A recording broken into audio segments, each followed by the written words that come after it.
Kemudian kami mohon kepada ikhwan sekalian juga untuk menyesuaikan adab majelis kita. Jangan sampai terlihat kita berlaku kurang pantas ketika kajian, dan alhamdulillah kita sudah melihat sudah ada Ustaz standby. Coba kita sabar dulu. Assalamualaikum Ustaz. Waalaikumsalam warahmatullahi wabarakatuh. Waalaikumsalam warahmatullahi wabarakatuh. Kang Ilham, Ustaz masih di dia, Kang Ilham. Waalaikumsalam warahmatullahi wabarakatuh. Alhamdulillah, sehat Ustaz ya? Alhamdulillah. Alhamdulillah. Besok pagi Masjid Asra sudah mulai lagi dibuka Ustaz, alhamdulillah nih. Oh, Masya Allah. Iya, besok pagi, tapi tetap dengan protokol kesehatan yang ketat, karena ini sudah ada pelonggaran PSBB, dan besok sudah kita mulai kegiatan ibadah pagi. Namun untuk kajian-kajian tetap dilaksanakan secara online, Ustaz. Alhamdulillah tetap berjalan juga. Dan kabar baiknya teman-teman kita yang kemarin pada sakit sudah pada sehat, Ustaz. Alhamdulillah. Alhamdulillah. Ustaz Rahmat sudah berbalik lagi, dan sekarang juga sudah ngaji bareng sama kita, Ustaz. Alhamdulillah. Alhamdulillah, teman-teman sudah pada hadir, Ustaz. Silakan kajian kita segera dimulai. Fadhil, Ustaz. Bismillahirrahmanirrahim. Assalamualaikum warahmatullahi wabarakatuh. Alhamdulillahi ala ihsanih wa syukru lahu ala taufiqihi wa amtinanih wa asyhadu an la ilaha illallah wahdahu la syarika lahu ta'ziman li sya'nih wa asyhadu anna Muhammadan abduhu wa rasuluhu da'ila ridwani. Allahumma salli alaihi wa ala alihi wa ashabihi wa ikhwani. Hadirin hadirat para pemirsa jemaah Masjid Asra Sunter yang dirahmati oleh Allah Subhanahu wa taala. Kita melanjutkan bahasan kita tentang kisah Amirul Mukminin Umar bin Khattab radhiyallahu taala anhu. Kemarin kita telah sebut tentang sedikit sejarah tentang Umar bin Khattab, ya, tentang keistimewaan Umar. Pada kesempatan kali ini kita akan bahas tentang bagaimana kekhilafahan Umar, bagaimana pemerintahan Umar bin Khattab radhiyallahu taala anhu yang penuh dengan keadilan dan penuh dengan rahmat dan kasih sayang, ya. Ketika Abu Bakar radhiyallahu taala anhu sakit parah, maka Abu Bakar, ya, mengumpulkan orang-orang dan dia berkata, innahu qad nazala bi ma qad raun wa la adhunnuni illa mayitan lima bi. Wahai sahabatku, wahai rakyatku, ya, lihatlah aku telah ditimpa dengan apa yang menimpaku, itu penyakit, dan menurutku aku akan meninggal dunia karena penyakitku ini, ya. Kemudian dia mengatakan, fa'amiru alaikum min man ahbabtum. Silakan kalian mencari penggantiku yang kalian pilih, yang kalian sukai. Yaitu Abu Bakar tidak ingin setelah beliau meninggal kemudian terjadi kegaduhan. Maka menurut beliau hendaknya terpilih amir, pemimpin baru atau khalifah baru sebelum beliau meninggal dunia agar tidak terjadi kekacauan. Akhirnya Abu Bakar, ya, beliau mengatakan, fa innakum in amartum fi hayati kana ajdar alla takhtalifu ba'di. Kalau kalian berhasil atau bisa mengangkat seorang pemimpin sebelum aku meninggal dunia, itu lebih baik agar kalian tidak berselisih setelah wafatku. Akhirnya para sahabat mereka bermusyawarah, ya. Setiap orang berusaha tidak mau menjadi amir, menjadi khalifah, karena menjadi khalifah tidak gampang. Kita tahu Abu Bakar 2 tahun dengan penuh perjuangan, ya, terjadi pemberontakan, terjadi orang-orang murtad, muncul nabi-nabi palsu, orang tidak mau bayar zakat. Abu Bakar sampai mengirim pasukan ke sana, pasukan kemari, tidak gampang, ya. Beban yang sangat berat, sehingga semua sahabat tidak mau, mereka menganggap saudara mereka lebih berhak, ya, yang lain lebih berhak, lebih saleh dan yang lainnya. Akhirnya mereka balik kepada Abu Bakar, mereka berkata, ra'ayna ya khalifata Rasulillah ra'yak. Menurut kami, wahai khalifata Rasulullah, wahai Abu Bakar, pilihanmu saja, ya Abu Bakar, engkau yang pilih. Karena mereka tidak bisa memilih, akhirnya Abu Bakar berkata, fa'amhiluni hatta anzur lillah walidini wal ibadi. Berikan aku waktu agar aku mengamati apa yang terbaik, ya, karena Allah, karena agamanya, dan juga untuk hamba-hambanya. Maka Abu Bakar mulai bermusyawarah dengan sahabat-sahabat mulia satu persatu, dan Abu Bakar sudah terbetik di benaknya untuk memilih Umar bin Khattab radhiyallahu taala anhu. Maka beliau pun memanggil Abdurrahman bin Auf.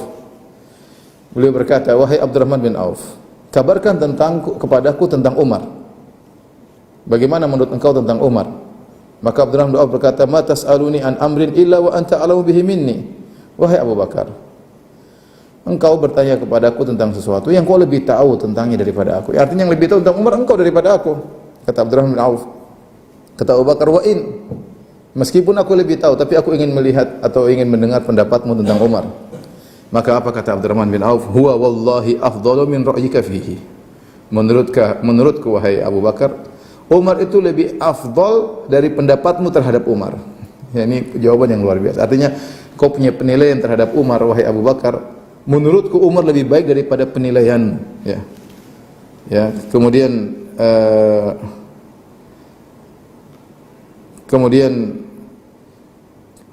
Abu Bakar bermusyawarah dengan Utsman, ya, bin Affan radhiyallahu taala anhu. Sama. Apa jawaban Utsman? Allahumma ilmi bihi anna sariratahu khairun min alaniyatihi. Kata Utsman bin Affan radhiyallahu anhu, ya Allah, ya, sungguhnya ilmuku tentang Umar bahwasanya apa yang dia sembunyikan itu lebih afdal daripada apa yang dia nampakkan. Sariratuhu yaitu maksudnya apa kegiatan dia yang tidak diketahui oleh orang itu lebih afdal daripada apa yang dia tampakkan. Wa annahu laysa fina mithluhu, dan sungguhnya tidak ada orang seperti dia di antara kita. Jawaban jelas, Umar yang terbaik. Kemudian Abu Bakar berkata, "Ya rahmukallah, semoga Allah merahmatimu." Kemudian Umar manggil Usaid bin Hudzair. Usaid bin Hudzair salah seorang dari kaum Ansar, ya.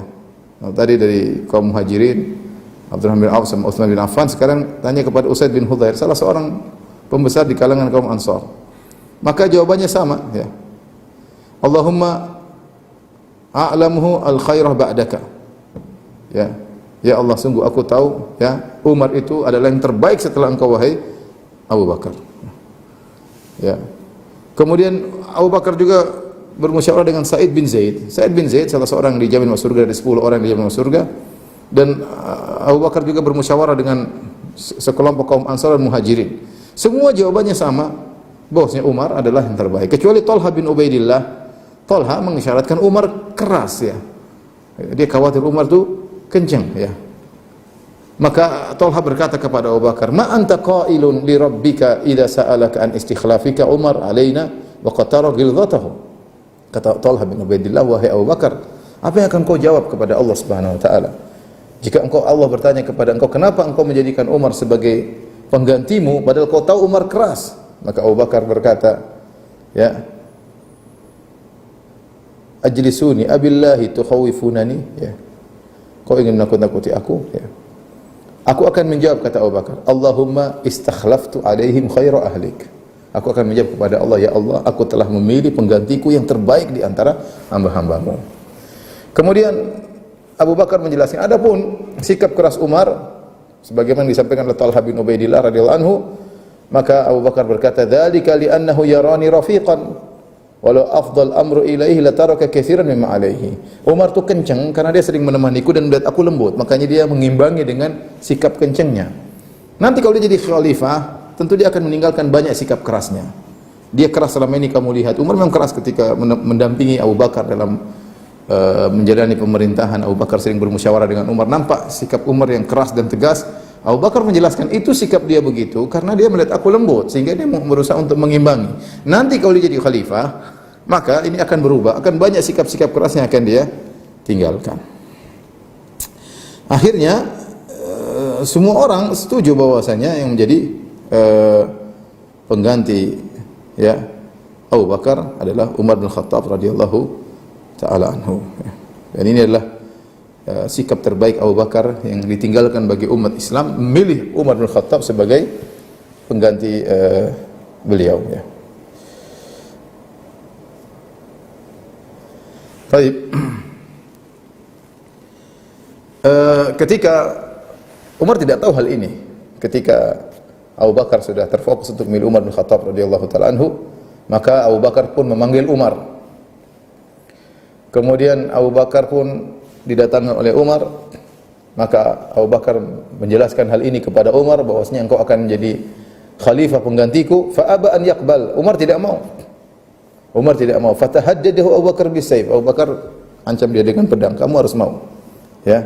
Akhirnya Umar tidak mau, tidak mungkin kecuali menerima tawaran tersebut. Ya. Akhirnya setelah itu Abu Bakar pun berbicara kepada rakyatnya, kepada kaum muslimin. Ya.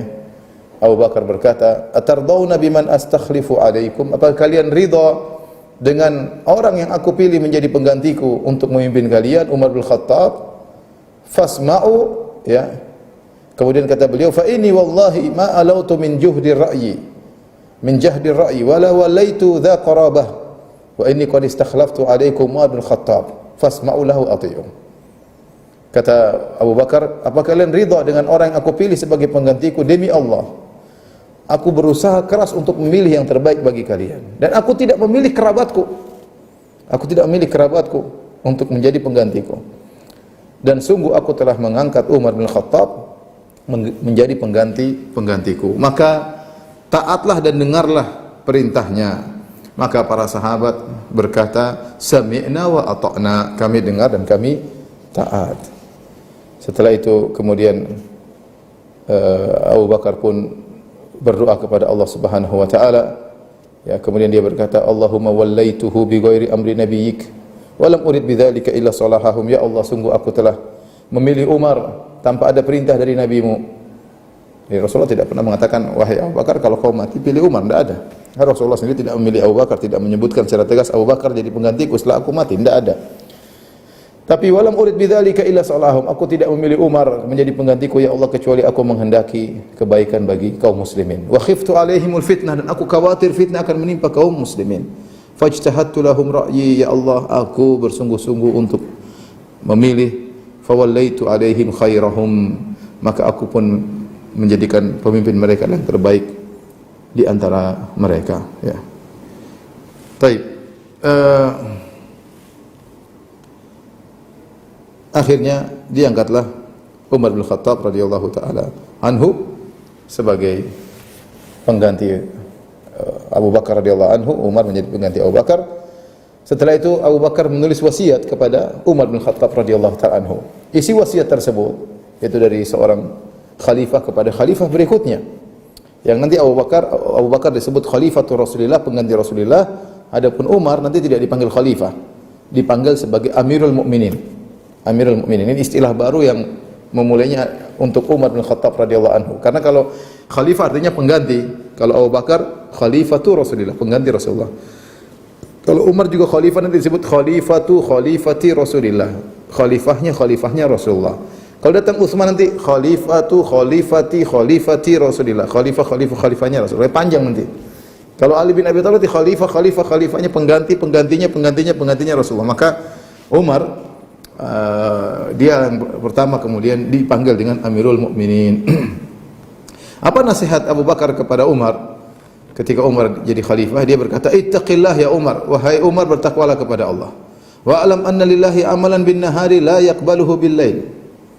Ketahuilah ada amalan yang harus dikerjakan untuk Allah di siang hari yang Allah tidak terima di malam hari. Wa amalan bil lail la yaqbaluhu bin nahar, dan ada amal-amal saleh yang kau kerjakan di malam hari untuk Allah yang Allah tidak terima di siang hari. Wa annahu la yaqbalu nafilatan hatta tuadda fardhah. Sungguhnya Allah tidak menerima yang sunnah sampai kau mengerjakan yang wajib. Ya. Kemudian wa innama thaqulat mawazinu man thaqulat mawazinuhu yaumal qiyamati bittiba'imul haq gadan an yakuna thaqilan. Sungguhnya timbangan seorang yang menjadi berat kalau dia mengikuti kebenaran. Apa yang dia lakukan akan menjadi berat pada hari kiamat, timbangan kebajikannya. Wa inna man khaffat mawazinuhu yaumal qiyamati bittiba'ihimul batil. Adapun orang-orang yang timbangannya menjadi ringan, itu lebih berat maksiatnya daripada kebaikannya karena mereka mengikuti kebatilan.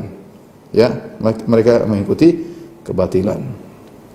Kemudian beliau mengingatkan, wa anna Allah Ta'ala dzakara ahlal jannah fa dzakarahum bi ahsani a'malihim wa tajawaza an sayyi'atihi wa an sayyi'ihi fa idza dzakartahum qulta inni akhafu alla alhaqa bihim. Sungguhnya Allah menyebutkan tentang penghuni surga dan Allah menyebutkan tentang amalan mereka yang terbaik dan Allah maafkan dosa-dosanya. Jika engkau menyebut mereka, mengingat mereka, wahai Umar, katakanlah, aku khawatir aku tidak termasuk mereka. Jangan, maksudnya kata Abu Bakar mengingatkan Umar, jangan kau pede kau pasti masuk surga. Tapi kalau kau ingat tentang penghuni surga, Katakanlah, aku khawatir aku jangan-jangan tidak termasuk mereka. Wa inna Allah Ta'ala dzakara ahlan nar, fa dzakarahum bi aswa'i a'malihim wa radda 'alaihim ahsanahu, fa idza dzakartahum qulta inni la arju alla akuna ma'a haula. Dan Allah juga menyebutkan penghuni neraka jahanam. Dan Allah sebut tentang amalan-amalan terburuk mereka dan Allah menolak kebaikan mereka. Jika kau ingat tentang penghuni neraka wahai Umar, katakanlah, sungguhnya aku berharap aku tidak termasuk dari mereka. Liyakunal abdu raghiban wa rahiban, agar seorang hamba senantiasa di antara berharap dan khawatir, ya. Ini nasihat apa? Nasihat Umar, la yatamanna 'ala Allah wa la yaqnut min rahmatillah. Ya. Dan jangan sampai seorang berangan-angan kepada Allah dan juga jangan sampai putus asa dari rahmat Allah Subhanahu wa ta'ala. Kemudian beliau berkata, fa in anta hafizta wasiyati, kalau kau sudah hafalkan wasiatku wahai Umar, fala yaku ghaibun abghadhu ilaika minal maut wa lasta tu'jizahu, ketahuilah kalau kau sudah menghafal wasiatku, maka kau akan khawatir dengan kematian. Ingatlah kematian dan kau tidak bisa menolaknya. Ini wasiat dari Abu Bakar, ya, luar biasa, ya. Disuruh Umar untuk beramal, ya. Siang hari ada amal tersendiri, malam hari ada amal tersendiri. Harus mengikuti kebenaran, tinggalkan kebatilan. Ingat tentang penghuni surga, ingat tentang penghuni neraka jahanam, ya. Jangan berangan-angan dan jangan juga putus asa, dan ingatlah akan datang kematian dan kau tidak bisa menolaknya, maka hafalkanlah wasiatku ini. Ikhwan dan akhwat yang dirahmati oleh Allah Subhanahu wa taala, perhatikan bagaimana intinya Abu Bakar radhiyallahu anhu ketika memilih Umar bin Khattab radhiyallahu anhu, Abu Bakar menyerahkan kepada para sahabat kembalikan perkaranya kepada Abu Bakar, kemudian Abu Bakar bermusyawarah satu persatu dengan para sahabat, dengan Abdurrahman bin Auf, dengan Utsman bin Affan radhiyallahu anhu, dengan Usaid bin Hudzair, ya, dengan Talha bin Ubaidillah, ya, kemudian dengan Muhajirin dan juga kaum Ansar, dan ternyata mereka semuanya sepakat bahwasanya Umar adalah pengganti Abu Bakar radhiyallahu taala anhu. Sebenarnya ada banyak dalil yang mengisyaratkan bahwasanya Umar adalah pengganti Abu Bakar, ya. Para ulama menyebutkan banyak dalil, tapi kita menyebutkan sebagian. Isyarat dari Nabi sallallahu alaihi wasallam bahwasanya Umar pengganti Abu Bakar, sebagaimana Nabi sallallahu alaihi wasallam meskipun tidak pernah berkata, ya, yang menggantiku adalah Abu Bakar, tapi Nabi memberi isyarat-isyarat bahwasanya Abu Bakar penggantinya. Contohnya kalau Nabi SAW lagi tidak di kota Madinah, yang jadi imam Abu Bakar.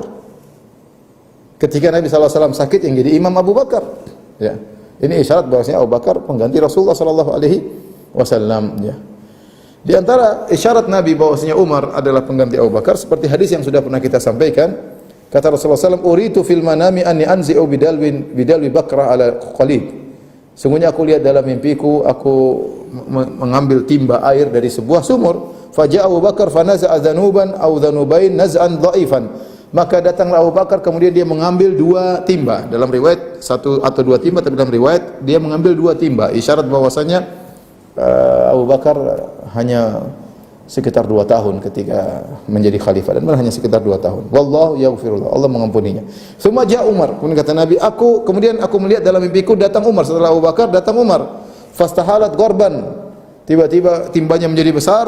Falam ara abkhariyan yafri firyahu hatta rawiyan nas wa darabu bi'atan. Dan aku tidak melihat ada seorang pemimpin yang melakukan seperti sikap-sikapnya sampai orang-orang semua puas dahaga minum, hilang dahaga mereka dan minum, bahkan onta-onta juga puas minum dari timba yang diambil oleh Umar. Dan ini isyarat bahwasanya setelah Abu Bakar datang Umar bin Khattab radhiyallahu taala anhu, dan ini hadis riwayat Imam Muslim. Demikian juga, ya, dalam hadis yang lain dari hadis Hudzaifah radhiyallahu taala anhu, kata Hudzaifah, kunna inda Nabi sallallahu alaihi wasallam julusan. Suatu hari kami bersama Nabi sedang duduk. Kemudian Nabi berkata, "Innila adri ma qadru baqa'i fikum." Aku tidak tahu sampai kapan aku bersama kalian. Itu mungkin aku akan meninggal dunia. Kemudian kata Nabi sallallahu alaihi wasallam, "Faqtadu billadaini min ba'di." Wa asyara ila Abu Bakar wa Umar. Kata Nabi, teladanlah kalian kepada dua orang setelahku, yaitu Abu Bakar dan Umar. Jelas Abu Bakar kemudian Umar. Ini juga isyarat yang kuat bahwasanya memang Umar menjadi khalifah setelah Abu Bakar radhiyallahu taala anhu, ya.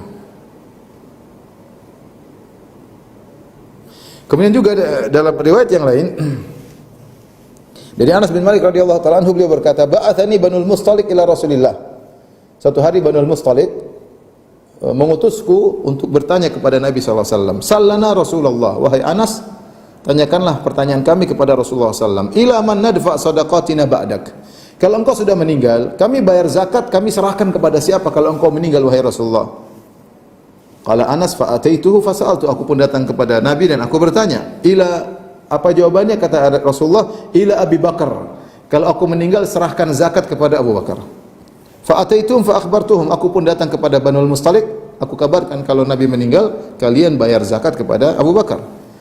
Faqalu irji ilaihi, kembalilah lagi kepada Rasulullah. Fasalhu fa in hadatha bi Abi Bakar hadathun fa ila man. Kalau ternyata terjadi sesuatu kepada Abu Bakar, terus kami bayar zakat kepada siapa?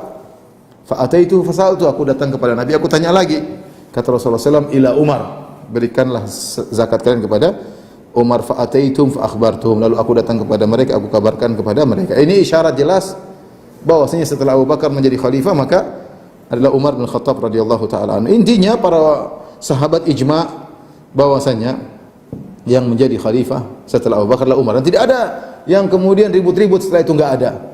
Ya, tidak seperti pernyataan orang Syiah yang mengatakan semua khalifah tidak ada yang sah kecuali Ali bin Abi Thalib.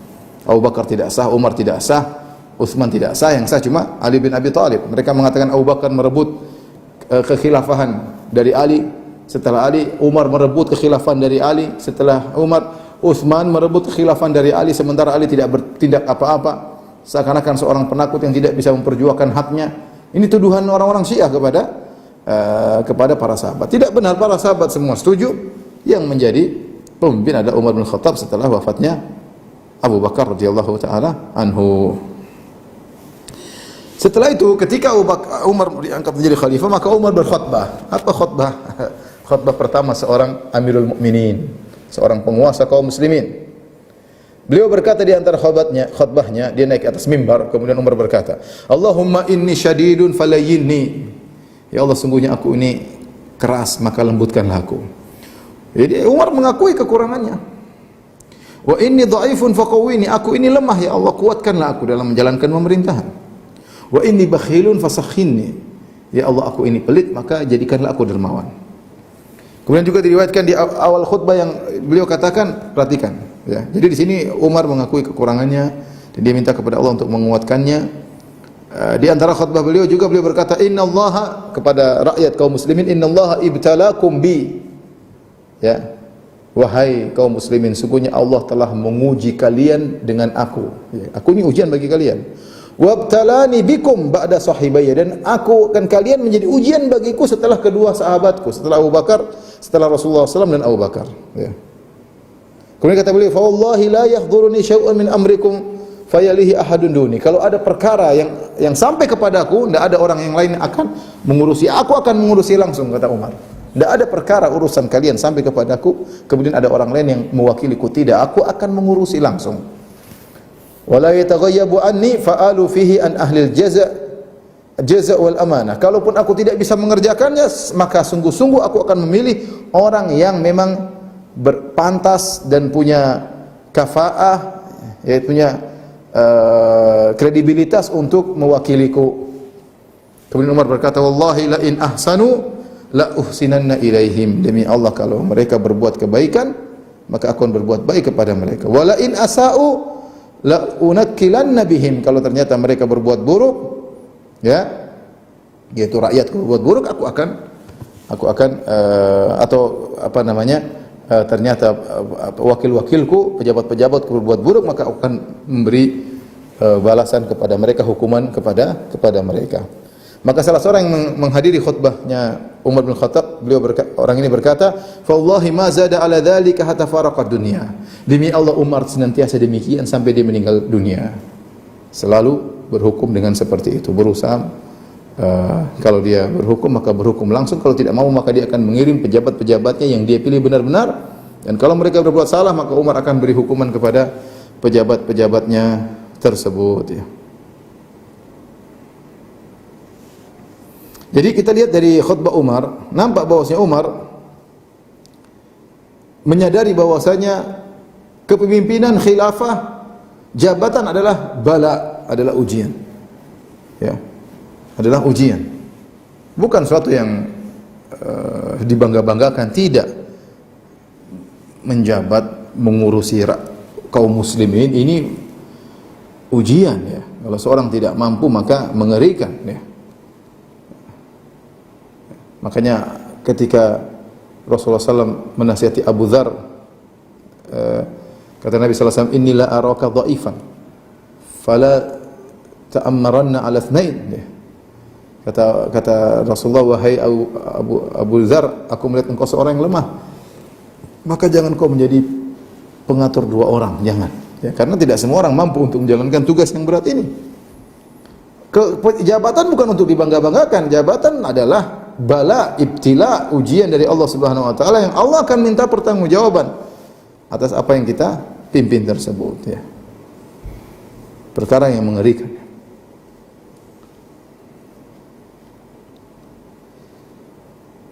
Baik. Ikhwan dan akhwat yang dirahmati Allah Subhanahu wa taala, maka orang-orang pun baiat Umar bin Khattab radhiyallahu taala anhu dan Umar mulai menjalankan pemerintahannya. Di antara hal yang dilakukan oleh Umar setelah beliau diangkat menjadi khalifah, qaror pertama atau undang-undang pertama yang beliau lakukan yaitu beliau mengembalikan seluruh tawanan-tawanan wanita yang ditawan oleh Abu Bakar ketika terjadi perang terhadap Arab-Arab Badui, A'rab. Ketika di zaman Abu Bakar, setelah Rasulullah SAW meninggal, banyak orang-orang Arab Badui yang mereka murtad. Ada yang beriman kepada Nabi baru, ada yang meninggalkan Islam, murtad, banyak murtadin ya. Mereka murtad sana, murtad sini, di sana Abu Bakar kirim pasukan, Abu Bakar kirim pasukan, Abu Bakar Khalid bin Walid untuk berperang melawan mereka. Abu Bakar mengirim sahabat-sahabat yang lain untuk memerangi mereka, dan ternyata para kaum muslimin menang. Dan kemudian karena mereka murtad, maka mereka dimuamalahi seperti orang kafir, dan orang kafir ya bisa diambil ghanimahnya dan bisa ditawan wanita-wanitanya. Maka wanita tersebut ditawan. Kemudian di zaman Umar bin Khattab, Umar menyuruh tawanan-tawanan wanita ini dikembalikan kepada kabilah-kabilah mereka ya. Dan ini adalah salah satu tindakan Umar yang luar biasa, dan ternyata dampaknya sangat positif. Akhirnya orang-orang Arab Badui yang ada di pedalaman-pedalaman merasa mereka dihargai, dan mereka merasa Umar menghormati mereka, dan akhirnya mereka pun masuk Islam, dan mereka pun bagus keislaman mereka gara-gara sikap Umar bin Khattab radhiyallahu taala anhu. Di antara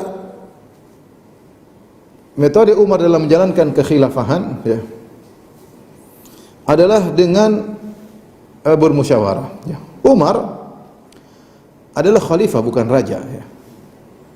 Beliau selalu berusaha meletakkan keadilan. Oleh karenanya Umar pernah berkata, "Ma adri akhalifah am malik." Saya tidak tahu saya ini seorang khalifah atau seorang raja. Fa in kuntu malikan fa hadha amrun azim. Kalau ternyata saya ini bersikapnya seperti seorang raja, ini perkara besar. Umar tidak mau dikatakan raja, dia khalifah. Khalifah yang mengatur urusan kaum muslimin. Kemudian ada yang berkata kepada Umar, "Innal khalifah la ya'khudh illa haqqan wa la yadha' illa fi haqq." Adapun khalifah dia tidak mengambil kecuali hak, dan dia tidak meletakkan kecuali kepada al-haq. Dan engkau alhamdulillah wahai Umar, engkau demikian. Ya. Adapun namanya raja, yaitu menyusahkan masyarakat, mengambil ini, memberikan terserah dia, ya, maka Umar pun terdiam. Bahkan Umar pernah bertanya kepada Salman Al-Farisi, "Amalikun ana am khalifah?" Wahai Salman, jujur aja, aku ini raja atau khalifah? Menurutmu bagaimana? Karena Umar tidak mau dikatakan raja, dia khalifah. Khalifah memegang beban dari Rasulullah SAW, dari Abu Bakar. Maka Salman Al-Farisi berkata, "In anta habaita min al-ardi dirhaman aw aqalla aw akthar thumma wada'tahu fi ghairi mawdi'i fa anta malik ghairu khalifah." Ya, kalau memang kau mengambil sesuatu dari hasil bumi kemudian kau meletakkan pada tempat yang tidak tepat, maka engkau raja, bukan khalifah. Tapi Umar tidak demikian. Jadi Umar berusaha memposisikan ini sebagai khalifah yang memegang amanah yang luar biasa. Di antara metode Umar dalam menjalankan kekhalifahannya adalah dengan metode syura, yaitu musyawarah. Dan ini adalah metode Rasulullah SAW yang diikuti oleh Abu Bakar. Rasulullah SAW seorang nabi, kata Allah, "Wasyawirhum fil amr." Rasulullah SAW dalam banyak kondisi lalu bermusyawarah dengan para sahabat. Dalam kondisi-kondisi genting dalam perang Uhud, dalam perang Khandaq, Rasulullah SAW bermusyawarah dengan para sahabat. Padahal dia seorang nabi dan sangat cerdas. Pandangannya sangat jitu, tetapi Rasulullah SAW selama tidak ada nas tegas dari Allah, maka Nabi perkara ijtihadiyah, maka Nabi tetap bermusyawarah. Dan ini juga dilakukan oleh Umar bin Khattab radhiyallahu taala anhu. Apalagi setelah Umar menjadi khalifah, banyak perkara-perkara baru ya, kontemporer yang dihadapi oleh Umar di mana tatkala terjadi ekspansi kaum muslimin semakin luas arealnya, kemudian muncul banyak-banyak orang masuk Islam, Romawi, Persia, bagaimana menghadapi mereka, bagaimana datang penghasilan-penghasilan baru bagi kaum muslimin, harta meletakkan di mana, adanya pasukan yang lebih banyak untuk pertempuran dan yang ini semua butuh ijtihad. Yang ijtihad ini tidak bisa dikerjakan oleh Umar sendiri, maka Umar senantiasa bermusyawarah, ya. Ya. Oleh karenanya Umar selalu bermusyawarah terutama dengan asyakh Badar, yaitu orang-orang tua yang pernah ikut perang Badar. Mereka punya pandangan-pandangan yang jitu dan mereka dimuliakan oleh Rasulullah sallallahu alaihi wasallam. Oleh karenanya Umar bermusyawarah dengan mereka. Bahkan Umar juga mengirim kepada pejabat-pejabat beliau, ya. Beliau mengirim kepada Sa'ad bin Abi Waqqas, hendaknya kau punya teman untuk bermusyawarah. Beliau kirim kepada Amr bin As yang pejabat Umar yang di Mesir, kau juga harus punya teman untuk bermusyawarah.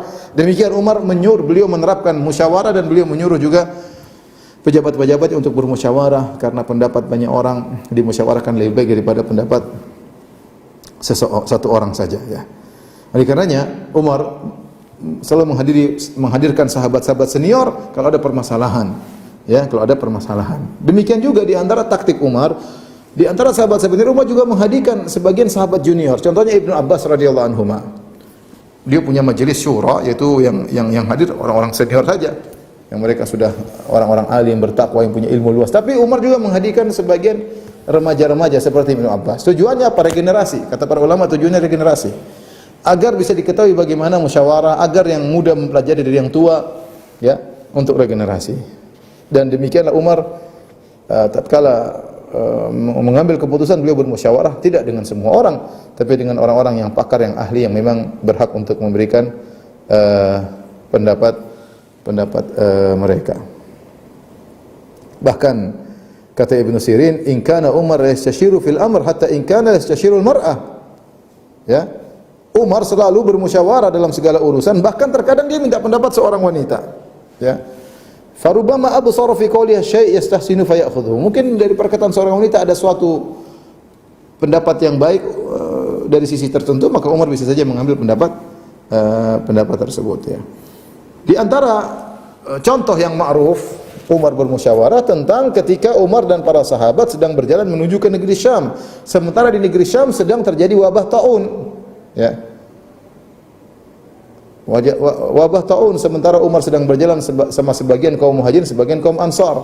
Maka Umar pun mengumpulkan mereka. Kita lanjut perjalanan menuju Syam atau kita balik, sementara di sana ada taun. Maka Umar pun bermusyawarah dengan mereka. Itu contoh. Maka mereka pun berkhilaf. Ada yang mengatakan, ya, kita keluar karena Allah, jangan kita mundur, maju terus. Sebagian mengatakan tidak, itu ada wabah, ya, dan itu bisa menimbulkan bencana, bisa menimbulkan kematian, maka jangan maju, ya. Kemudian intinya Umar memanggil lihat pendapat sampai kemudian beliau memberi keputusan. Akhirnya Umar berkata kepada orang-orang, kita besok akan balik, ya. Abu Ubaidah berkata, ya Umar, afirara min qadarillah, kau balik karena kau lari dari takdir Allah. Kata Umar, na'am, nafirru min qadarillah ila qadarillah, kita lari dari takdir Allah menuju takdir Allah yang lain, ya. Kemudian akhirnya datang Abdurrahman bin Auf, datang terlambat, kemudian dia menyampaikan tentang hadis yang sesuai dengan keputusan Umar. Idza sami'tum, Rasulullah bersabda, idza sami'tum bihadzal waba bi baladin fala taqdumu alaihi wa idza waqa'a bi baladin wa antum fihi fala takhruju firaran minhu. Kalau kalian mendengar ada suatu daerah terkena wabah, maka jangan ke situ. Dan jika kalian berada suatu tempat situ ada wabah, maka jangan kalian keluar darinya. Maka akhirnya Umar kembali dan menjalankan keputusan musyawarah. Tapi intinya Umar bermusyawarah, ya. Demikian juga di antara landasan-landasan kekhilafahan Umar selain musyawarah adalah Umar berbuat adil dan kesamaan, ya. Beliau tidak diskriminasi, tapi beliau melakukan persamaan, ya, dan juga keadilan, ya. Dan ini adalah itu yang harus ditegakkan dalam segala pemerintahan. Di antara contoh bagaimana Umar bersikap adil, ya. Di zaman beliau ada perselisihan antara seorang Yahudi dengan Muslim. Jadi di zaman beliau banyak orang Nasara atau Yahudi yang tinggal dalam pemerintahan Umar. Ya. Mereka tinggal dalam pemerintahan Umar, tinggal dalam daerah kaum Muslimin dan mereka bayar jizyah. Jizyah tersebut tidak banyak, masih lebih banyak zakat daripada jizyah. Dan fungsi jizyah tersebut apa? Fungsinya bahwasanya ini dianggap sebagai warga negara, dijaga hak-haknya, tidak dilanggar hak-hak orang ini, orang kafir ini, Yahudi atau Nasrani. Ya, bahkan kalau ada yang ingin menyakiti dua Nasrani atau Yahudi, maka negara akan membela karena mereka adalah bagian daripada warga negara, ya. Tapi syaratnya bayar jizyah, ya, sebagai bentuk ketundukan dan juga ada timbal baliknya. Timbal baliknya adalah pengamanan bagi mereka, menjaga hak mereka jangan sampai dizalimi, ya. Suatu hari ada pertikaian atau perselisihan antara Yahudi dengan Muslim. Tapi akhirnya setelah Umar meneliti kejadiannya, maka Umar menyatakan bahwasanya yang benar adalah sang Yahudi. Umar tidak menjadikan kekufuran Yahudi membuat Umar membela seorang Muslim, ya. Ya, sebagaimana diriwayatkan Imam Malik dari jalan Sa'id ibn al-Musayyib, anna Umar bin Khattab ikhtasama ilaihi muslimun wa yahudi, fara'a Umar anna al-haq lil yahudi faqada lahu. Ada pertikaian antara seorang muslim dan Yahudi, maka Umar pun menangkan pihak Yahudi. Faqala lahu al-Yahudi, maka Yahudi berkata, wallahi laqad qadaita bil haqq. Wahai Umar, demi Allah kau telah berhukum dengan kebenaran. Ini lihat bagaimana Umar bin Khattab radhiyallahu taala anhu bersikap dengan keadilan, tidak membedakan Yahudi pun Muslim, yang benar maka beliau bela. Demikian juga Umar menyuruh pejabat-pejabatnya untuk datang kalau ada musim haji untuk berkumpul. Ya, kalau mereka sedang berkumpul ada pertemuan dengan Umar, maka Umar hadapkan kepada masyarakat. Umar hadapkan kepada masyarakat, pejabat-pejabatnya di hadapan masyarakat. Kata Umar kepada masyarakat kaum muslimin, ya, aku tidak mengutus pejabat-pejabatku untuk mengambil, ya, harta-harta kalian yang terbaik, ya, untuk merampas harta-harta kalian, ya. Tetapi aku mengutus mereka untuk menjadi hakim di antara kalian dan untuk membagi-bagi sesuai dengan aturannya. Faman fa'ala bihi ghairu dzalik falyakum, ya. Faman fu'ila bihi ghairu dzalik falyakum. Barang siapa yang ternyata disikapi tidak sesuai dengan tugas aku berikan kepada pejabat-pejabatku, maka berdirilah. Ini di hadapan pejabatnya hadir. Umar katakan kepada masyarakat, siapa di antara pejabat-pejabat ini yang berbuat tidak benar kepada kalian, hendaknya berdiri. Tidak ada yang berdiri kecuali satu orang. Orang ini protes sama Umar, dia berkata, ya Amirul Mukminin, inna amilaka darabani mi'at saut. Wahai Umar, sungguhnya salah satu pejabatmu mukul aku dengan 100 cambuk. Umar bertanya, kenapa dia mukul engkau? Kalau dia pukul engkau tidak benar, maka qisaslah darinya. Ya. Maka Amr bin Al-As radhiyallahu anhu berkata, ya Amirul Mukminin, innaka in fa'alta hadza yakthuru alayka wa yakunu sunnatan ya'khudhu biha man ba'dak. Ya Umar, jangan kau lakukan ini, Umar. Kalau kau metode seperti ini nanti menjadi tradisi, akan dilakukan oleh khalifah-khalifah setelah engkau. Ya. Faqala ana la uqidu wa qad ra'aitu Rasulullah aqada min nafsihi. Aku tidak akan melakukan qisas dan aku tidak akan melakukan qisas pada diriku sementara aku melihat Rasulullah sallallahu alaihi wasallam melakukan qisas untuk dirinya. Qala fada'na falnurdihi, ya. Maka kata Amr bin As, ya Umar, jangan dulu qisas. Biarkan kami minta keridhaannya. Ya, kata Umar, dunakum fa'ardhu. Sudah silakan kalau gitu minta keridhaannya. Akhirnya laki ini yang pernah dipukul merasa tidak adil dipukul dengan 100 cambuk, maka diganti, ya, dengan 200 dinar. Satu cambukan diganti dengan 2 dinar. 1 dinar 4/4 gram emas. Kalau 2 dinar berarti 8,5 gram emas. Karena dia dicambuk dengan 100 cambukan, setiap cambukan diganti dengan 2 dinar, ya. Berarti kalau 100 berarti 850 gram emas, hampir sekilo. Masya Allah. Ya, akhirnya orang itu ridha, kemudian tidak jadi qisas, ya. Demikian juga Ada orang melapor dari penduduk Mesir, dia melaporkan tentang putranya Amr bin Al-As. Amr bin Al-As adalah gubernur Mesir, pejabat yang dipilih oleh Umar untuk menjadi gubernur Mesir. Amr bin Al-As sahabat yang mulia. Dia punya anak, ya. Allah alam tidak disebut namanya, ya. Ada seorang datang melapor kepada Umar, "Ya Umar, ya Amirul Mukminin, a'idzun bika minadh-dhulm." Wahai Umar, aku berlindung kepada engkau dari perbuatan kezaliman. Kata Umar, kau berlindung kepada tempat yang tepat. Dia berkata, sabaqtu ibnu Amr bin Al-As fasabaqtuhu. Aku mengadakan lomba dengan Ibn Al-As, mungkin lomba berkuda atau yang lainnya. Faja'ala yadribuni bisaut wa yaqulu ana ibnul akramain. Maka putranya Amr bin Al-As, putranya gubernur, tidak mau kalah. Ketika dia kalah dalam berlomba, dia pun mencambuku dan dia berkata, aku adalah putra dari dua orang termulia. Ya, akhirnya Umar kirim surat kepada Amr bin Al-As, suruh datang dan suruh bawa anaknya. Dari Mesir datang ke Madinah, jauh. Maka datanglah Amr bin Al-As dengan putranya. Umar berkata, "Ainal Masri, mana orang Mesir yang mengadu? Ambil cambuk dan pukullah, ya. Cambuklah anak dari dua mulia ini, Ibn al-Akramain. Cambuklah putranya Amr bin Al-As." Maka akhirnya dia pukul. Ya. Kata Anas bin Malik ketika melihat kejadian itu, "Fa wallahi laqad darabahu wa nahnu nuhibbu darbahu." Ketika orang Mesir tadi mulai mencambuk putranya Amr bin Al-As, kata Anas bin Malik, kami pingin dia dicambuk. Fama rafa'anhu hatta tamannaina an yarfa'anhu. Ketika dia mulai mukul sangat keras, sampai Anas berkata, kami berharap dia berhenti dari pukulannya karena pukulannya sangat keras. Dia pukul dengan balasan yang luar biasa. Maka Umar berkata kepada orang Mesir tersebut, "Isna ala salati Amr." Wahai Mesir, pukul juga tuh salat itu botaknya Amr bin Al-As, kepalanya agak botak. Pukul juga kepala Amr. Tapi orang Mesir ini berkata, "Ya Amirul Mukminin, wahai Umar, innama ibnuhu alladhi darabani." Yang mukul aku bukan Amr bin Al-As tapi anaknya. Wa qad istafaitu minhu, aku sudah balas dendam.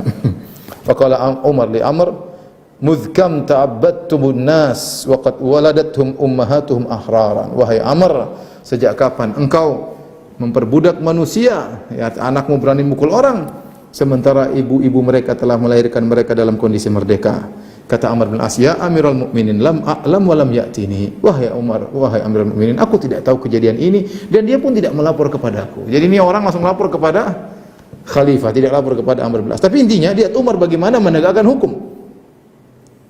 Sampai ada pejabatnya dilapor tidak benar, maka Umar hukum. Umar tidak peduli dan Umar adil, ya. Kemudian di antara, ya, selain sikap keadilan, Umar juga, ya, saya nukil perkataan Ibnu Taimiyah, perkataan yang sangat indah dalam kitabnya Siyasah Syariah. Beliau berkata, "Inna Allah yansurud daulah al-adilah wa in kanat kafirah." Sungguhnya Allah akan menolong suatu negara atau negeri yang adil meskipun kafir. Karena kalau orang berbuat baik, Allah ganti duniawi. Ada orang kafir berbuat baik, Allah berikan kebaikan duniawi. Akhirat tidak dapat, tapi dunia Allah kasihkan. Sampai Ibnu Taimiyah mengatakan, seandainya suatu negeri kafir tapi dia adil, maka, ya, Allah akan tolong negeri tersebut. Wala yansurud daulah adh-dhalimah walau kanat muslimah. Bahkan kata Ibnu Taimiyah, ada suatu negara yang muslim, kalau zalim Allah tidak akan tolong. Allah tidak akan tolong. Ya, Allah tidak akan tolong. Tapi demikian juga Umar menjalankan metode persamaan. Bagaimana dia menyamakan dirinya dengan rakyatnya. Umar merasa dirinya pekerja rakyat. Karena Umar makan dari hasil Baitul Mal. Baitul Mal adalah uang negara yang Umar makan darinya. Sehingga Umar merasa dia ini pekerja untuk berkhidmah untuk masyarakat. Nanti akan disebutkan nukilan Umar insyaallah setelah ini. Jadi ketika di musim kemarau, musim kelaparan, ya, tatkala di antara musim kemarau pernah terjadi musim Golaus al-as'ar, tatkala harga-harga naik, ya, maka Umar mengatakan, ya, tidak mau, ya, makan, dia tidak mau minum susu, ya, kemudian dia tidak mau makan samin, minyak samin, ya, dan dia tidak mau makan daging, dia enggak mau. Dia bilang masyarakat tidak makan, saya juga tidak makan. Sampai mereka makan, baru saya mau makan. Di antara adilnya Umar bin Khattab radhiyallahu ta'ala anhu. Sampai suatu hari beliau dikasih makan, ya, beliau tidak makan minyak samin, biasa beliau campur dengan roti, kemudian beliau makan. Ya, beda dengan makan roti dengan makan daging. Fatuqarqiru batnuhu, fataqarqara batnuhu, maka perutnya bunyi kelaparan, masih belum kenyang. Maka Umar berkata kepada perutnya, qarqir ma syi'ta, wahai perutku, goyanglah bunyi terserah engkau. Wallahi la takulus saman hatta yakulahun nas. Wallahi perutku yang kau sedang bunyi, kau tidak bakalan makan minyak samin sampai orang-orang makan semuanya.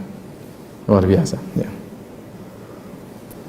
Demikian juga Umar bin Khattab di musim kelaparan, Umar selalu makan roti dicampur dengan minyak, kemudian beliau bikin sarit, kemudian beliau makan. Sampai satu hari ada anak-anak buahnya yang menyembelih atau pengikutnya yang menyembelih onta. Kemudian ya dihidangkan makanan dari onta kepada Umar. Umar bertanya, "Anna hadza? Dari mana ini onta?" Orang-orang lagi kelaparan. Faqalu, mereka berkata, "Ya Amirul Mukminin, minal jazur lati naharnaha al-yaum." Tadi kami baru nyembelih onta ya Umar, maka kami hidangkan daging buat engkau. Kata Umar, "Bakhin bi'sal wali ana in akaltu tibaha." Sungguh celaka, sungguh buruk aku menjadi pemimpin kalau aku makan dari yang makanan terbaik dari onta. Itu diambil, waktu itu diambil dari apa? Sanamnya dari kabit, dari punuk onta dan dari hati onta. Dipilih untuk Umar. Umar bilang, "Enggak, kenapa dihidangkan seperti ini?" Ya.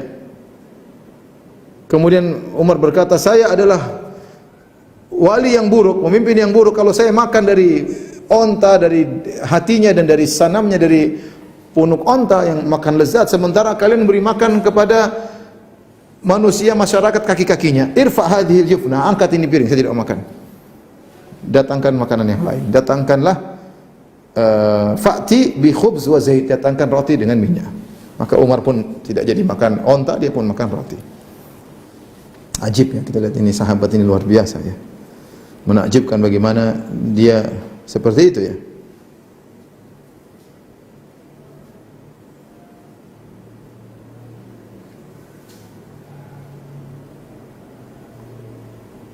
Di antara bentuk keadilan Umar ya.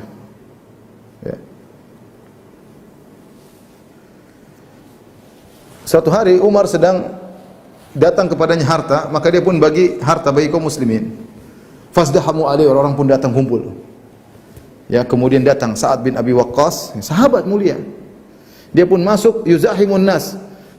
Dia pun masuk, orang juga menghargai Sa'ad bin Abi Waqqas, dia ingin dapat bagian. Dia pun masuk, kemudian tidak lewat antrian. Ya. Fa'alahu bidirrah, maka Umar pun mukul Amr dengan tongkatnya. Dia berkata, "Innaka aqbalta la tahabu sultanullah fil ard." Kau datang yang lewati orang ya, tidak takut kepada sultan Allah yang ada di atas muka bumi.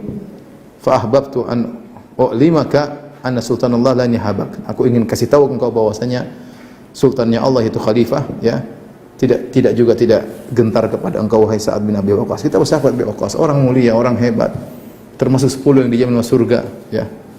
Orang hebat luar biasa yang Umar juga sangat percaya kepada dia. Tapi ketika melakukan kesalahan, Umar tidak peduli meskipun Sa'ad bin Abi Waqqas harus ngantri. Radhiyallahu ta'ala anhum ajma'in ya.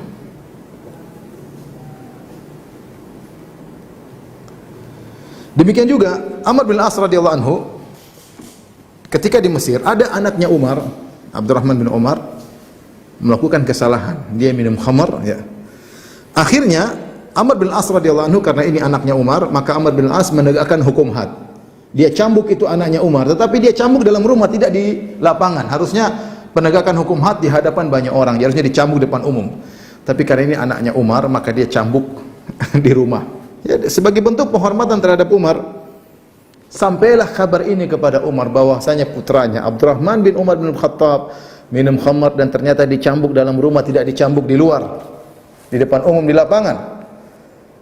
Maka Umar pun mengirim surat kepada Amr bin As dari Madinah ke Mesir. Isinya, min Abdullah Umar Amirul Mukminin ilal Asi bin al-As. Kata Umar, kenceng. Artinya apa? Dari hamba Allah Umar Amirul Mukminin kepada orang yang membangkang Al-Asi, dia enggak bilang Amr tapi Al-Asi, itu orang yang membangkang. Putranya Al-As ya. Ajibtu laka ya bin Al-As wa li jur'atika alayya wa khilafa ahdi. Aku heran kepada engkau wahai Ibn Al-As. Kenapa engkau berani kepadaku? Engkau menyelisihi janjiku. Ama ini qad khalaftu fika. Dan kemudian Umar ya menegurnya ya. Kata Umar ya, Fama arani illa beliau mengatakan tadribu Abdurrahman fi baitik, kau memukul putraku di rumahmu. Wa qad arafta anna hadha yukhalifuni, padahal kau tahu aku tidak suka seperti ini. Innama Abdurrahman rajulun min ra'yatika, sungguhnya Abdurrahman itu adalah salah satu rakyatmu, dia tinggal di masjid meskipun putraku dia rakyatmu. Tasna' bihi ma tasna' bi ghairi minal muslimin, lakukanlah kepadanya sebagaimana kau lakukan dengan kaum muslimin yang lain. Walakin qulta huwa waladu amirul mu'minin, tapi kau bilang ini adalah putranya Amirul Mukminin, putra raja gampangannya, putra presiden. Enggak. Wa qad arafta, dan kau sudah tahu wahai Amr, alla hawadata li ahadin minan nas, tidak ada toleransi, tidak ada pilih kasih. Hawadam tidak pilih kasih. Tidak ada pilih kasih di antara manusia di sisiku. Fi haqqin yajibu lillahi alaihi, pada hak Allah yang harus diterapkan kepada dia tidak ada pilih kasih. Fa idza ja'aka kitabi hadza, kalau datang suratku ini kepadamu, fa ba'ath bihi fi aba'atin ala qatabin hatta yu'raf su'u ma sana', ya, wa qad tama ihdharu ila al-madinah wa darbuhu hatta jahran, ya. Akhirnya datangkan dia dan dipermalukan dan suruh di Madinah, kemudian dicambuk di hadapan umum. Allahu Akbar. Lihatlah bagaimana Umar bin Khattab radhiyallahu anhu tidak main-main, sampai anaknya pun sudah dicambuk, tapi dalam rumah kata Umar ulang, harus dicambuk di depan umum, ya. Di antara yang menakjubkan juga kisah Umar bin Khattab radhiyallahu anhu dengan seorang bernama Jabalah bin al-Ayham. Jabalah adalah salah seorang dari terakhir penguasa kota Ghassan. Tadinya beragama Nasrani, pengikut Heraklius. Herakl, ya. Mereka tinggal di Syam di bawah pemerintahan negara Romawi. Ya, sampai akhirnya, dan Romawi selalu berusaha menyerang Islam, sampai akhirnya dia pun masuk Islam. Tatkala Islam mulai berkembang, akhirnya Jabalah bin al-Ayham ini pun masuk Islam. Ya. Kemudian pengikutnya juga masuk Islam. Maka dia pun kirim surat kepada Umar Al-Faruq untuk izin datang ke kota Madinah. Maka Umar pun gembira dia masuk Islam. Dan Umar gembira dia datang, bagaimana bekas raja dari kabilah Ghassan kemudian datang masuk Islam, ingin datang ke Madinah. Maka dia pun datang ke Madinah. Kemudian dia tinggal lama di kota Madinah, ya. Dan Umar bin Khattab memperhatikan dia, menyambutnya. Sampai akhirnya dia minta izin untuk haji. Ini Jabalah minta izin untuk haji. Dia pun haji. Ketika dia sedang tawaf di Ka'bah, tiba-tiba sarungnya diinjak oleh seorang min Bani Fazarah. Ya. Bani Fazarah itu dari Arab Badui, Al-Fazari. Dia injak sarungnya, ini bekas raja ini baru masuk Islam. Maka sang amir ini pun marah, ya, dan dia baru masuk Islam. Kemudian dia pun tampar orang tersebut sampai nampak di hidungnya, ya. Akhirnya orang ini yang ditampar pun segera lapor kepada Amirul Mukminin Umar bin Khattab, melaporkan apa yang terjadi padanya. Akhirnya Umar bin Khattab mengirim, suruh Jabalah untuk datang kepada Umar. Kemudian Umar bertanya, apa kau telah melakukan demikian? Ya. Wahai Jabalah, apa yang buat kau harus menampar saudaramu tersebut sampai kau melukai hidungnya? Ya. Kata Jabalah, ya Umar, ya Amirul Mukminin, saya sudah lembut kepada dia ini, saya sudah lembut. Kalau bukan karena Ka'bah, kalau bukan karena kehormatan Ka'bah, mungkin saya sudah cabut kedua matanya. Saya sudah cabut kedua matanya. Maka Umar berkata, laqad aqrarta, kau sudah mengakui kesalahanmu. Ya. Imma an tardar rajul wa imma an aqtas lahu minka. Orang ini rela tidak memberi hukuman kepadaku, kalau tidak aku akan kisah engkau. Ya.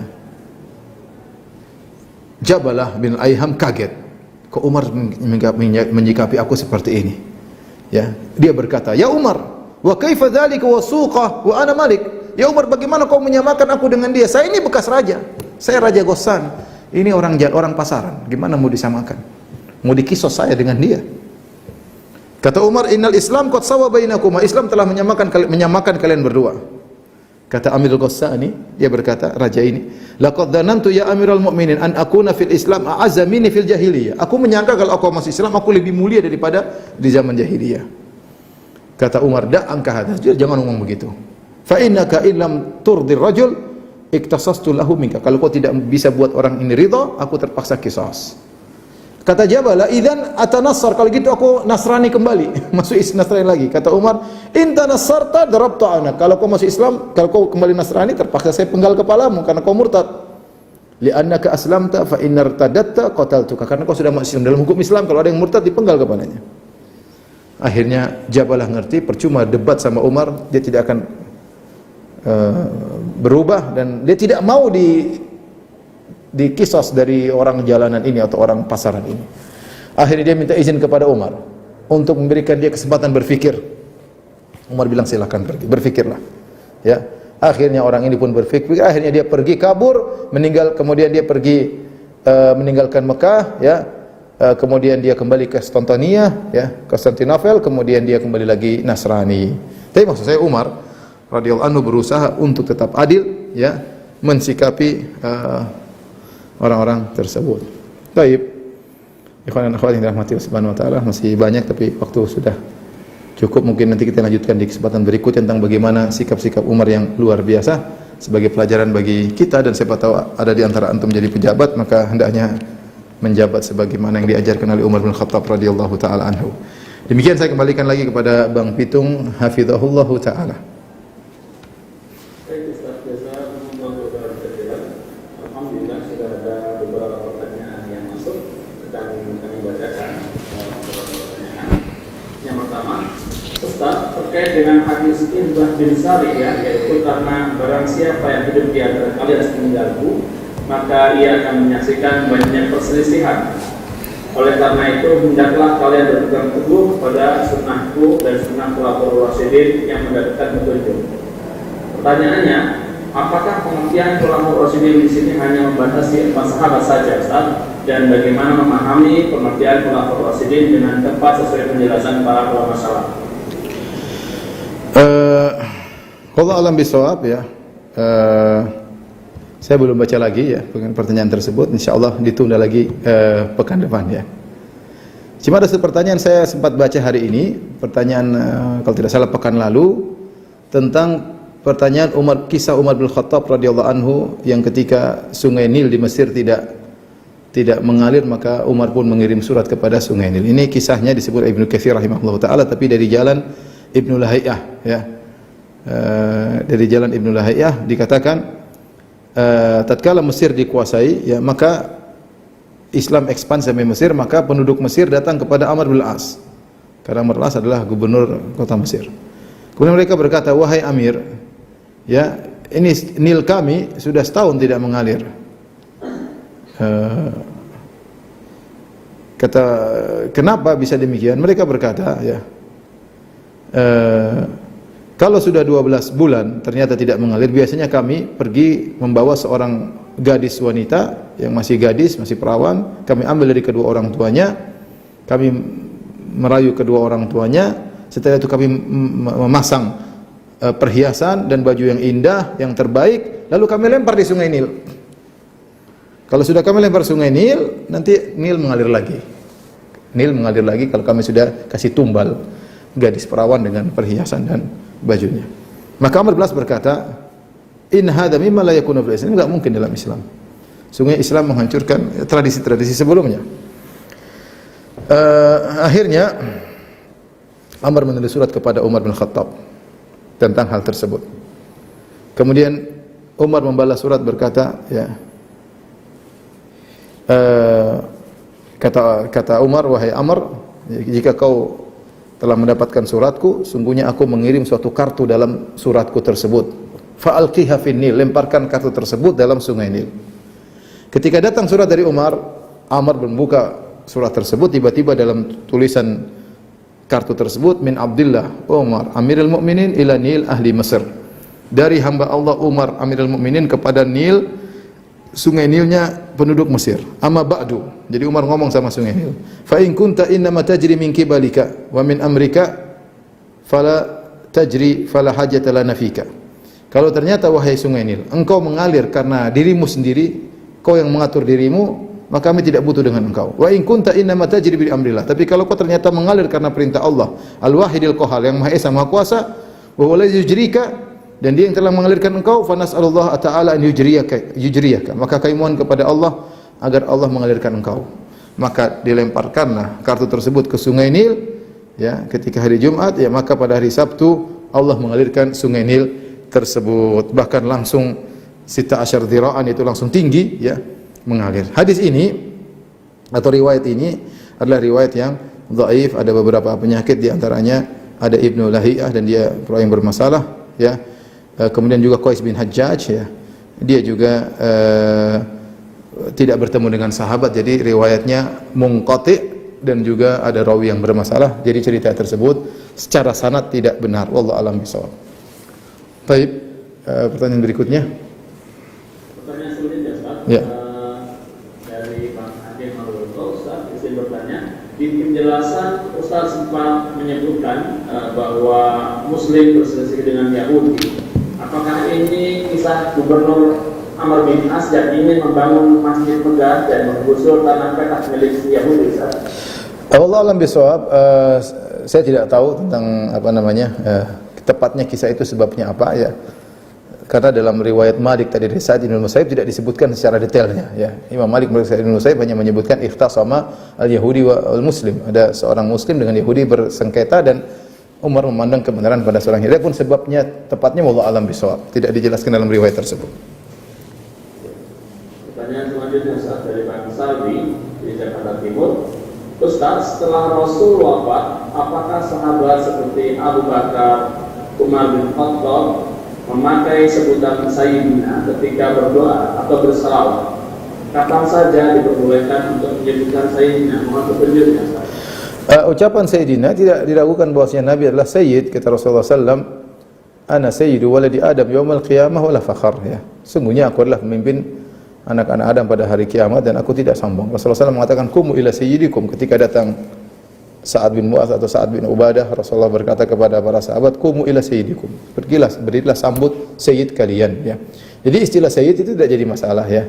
Sayyid tidak jadi masalah ya, tapi sayyid yang sungguhnya adalah Allah tentunya. Pemimpin sungguhnya adalah Allah Subhanahu wa taala. Tapi kita kalau menyebut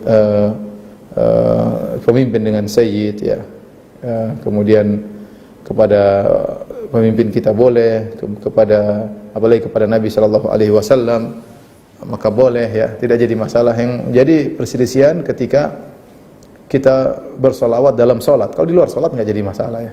Di luar solat tidak jadi masalah menggunakan sayyid atau kita mengatakan al-mujtaba, kita mengatakan misalnya al-mukhtar yang terpilih oleh Allah dari Allah Subhanahu wa taala. Pujian-pujian kepada Nabi boleh-boleh saja selama tidak sampai pada sikap mengkultuskan. Jadi sayyid kepada Nabi tidak jadi masalah, bahkan kepada sebagian sahabat juga tidak jadi masalah. Nabi menamakan dirinya sayyid, aku adalah pemimpin anak-anak Adam pada hari kiamat. Nabi juga menamakan Hasan, inna hadza ibni sayyid, sungguhnya cucuku ini Hasan adalah sayyid, pemimpin. Dan Allah akan dengan sebab dia Allah akan mendamaikan di antara dua pasukan kaum muslimin ya, yang sangat besar, yang besar pada suatu hari. Yang jadi perselisihan ketika orang bersalawat dengan Allahumma sayyidina ala Muhammad, Allahumma salli ala sayyidina Muhammad ketika dalam salat. Maka sebenarnya mengatakan tidak perlu menggunakan sayyid dalam salawat, karena ketika para sahabat minta diajarkan bagaimana cara bersalawat kepada Nabi dalam salat, maka Nabi tidak menggunakan lafal sayyidina ya.